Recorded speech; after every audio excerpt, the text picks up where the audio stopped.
all your spin?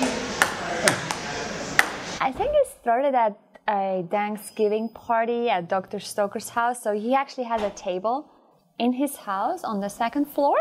So he can, you know, practice much more than all of us. So yeah, he has a table at his house. So that's where it started. And then we've been doing that for, I say, like the last 8 months. We play singles, usually at the sub, you know, the basement, yeah, where they have those tables. So we just bring our paddles and go there and bring balls, and we just rotate. And we play to 21.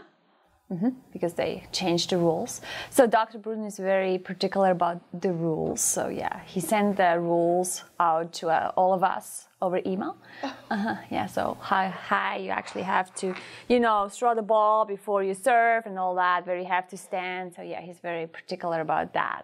And I was pretty good in Switzerland when I played, because there were not a lot of, you know, girls actually playing table tennis.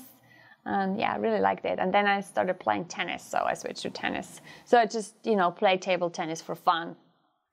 It's a big, big competition. And Dr. Brewton, you know, he's gotten better over time. So at the beginning, he would always lose. So maybe he practiced. And, you know, he got better at it. And yeah. I kick ass all the time. It's not even funny, you know, not a contest anymore. I used to talk trash about, they like to talk trash to Stoker.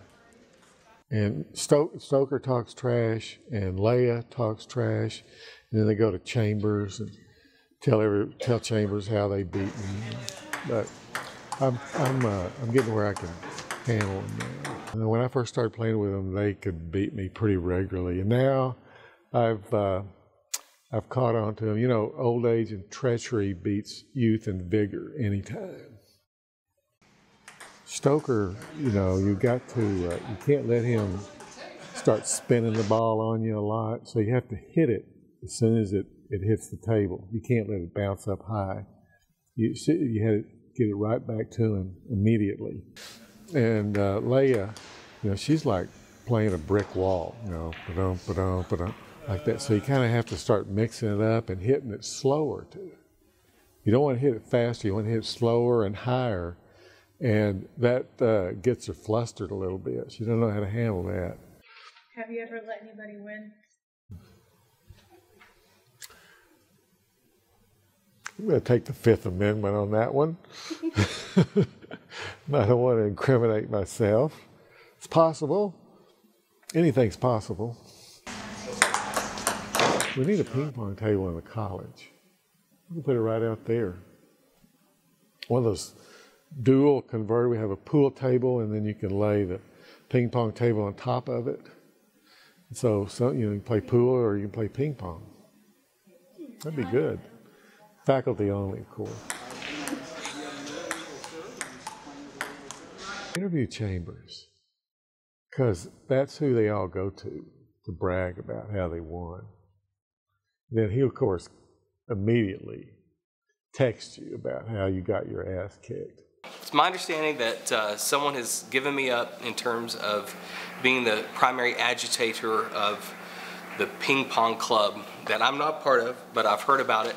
I have been playing a pretty useful role in being the primary pot stirrer for this group because I love playing them off of each other, because one day I'll be hanging out and there's a ping pong paddle in someone's, you know, on their desk or something, and I'll say, oh, well, I heard that Dr. Hellmueller beat you really bad the other day. I heard that, you know, she put you down like 21-0, and then, no, I won that match. Well, that's not what she says. And then Brewton will say something like, you know, that, you know, he's the best ping pong player. No, that's not what I heard. I heard that Dr. Zhang said that he was better than you. So I've really enjoyed playing them off of each other, and hopefully to an advantage for at least one of them overall, for sure, for me.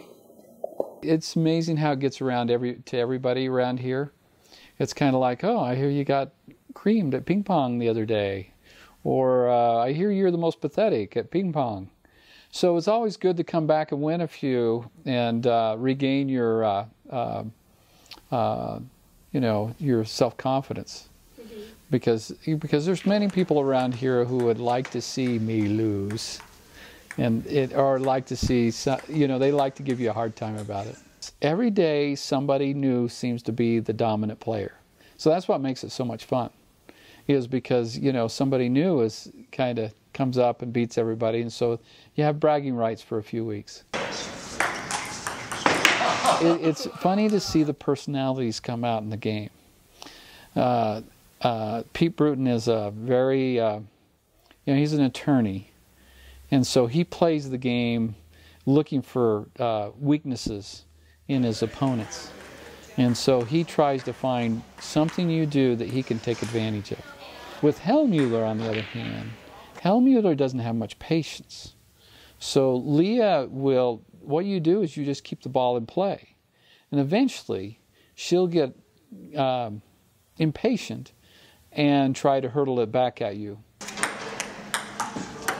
You know, it's just a lot of fun. You know, sometimes our jobs get very, you know, we're in the office, we're tied up, and we don't have a chance to spend time chatting with our colleagues, or spending time, you know, doing something different than talking shop. And so when we go to play ping pong, we just talk smack. That's what we talk. But faculty should take time to get away and do something different. You know, this is a nice thing to do. We do it for a half an hour, 30, you know, half an hour or an hour, we play some ping pong. It's nice to get out of the office and do that once in a while. It's an escape. It's, and you know, and it's a chance to get bragging rights. What can I say?